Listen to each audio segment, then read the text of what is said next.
In this video, I'm going to show you how to fix your device memory is low on Roblox.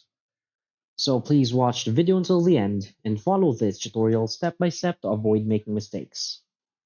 So let's get started. So if in any case you're trying to open your Roblox game on your phone and you receive a message that says device memory is low and it logs you out of your Roblox game or it closes the game itself. So to fix this, what you want to do is first go to your settings.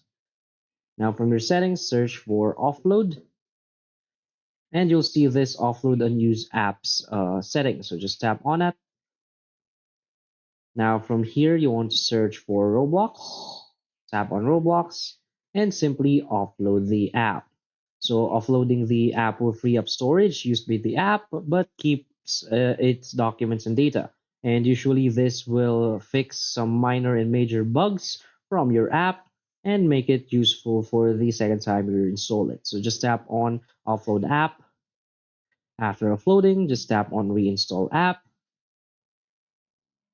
So after reinstalling, all of the bugs and will be fixed, and hopefully this message will not pop out again and fix your problem. So that's it. So if you find this video helpful, please hit like and subscribe. Thanks.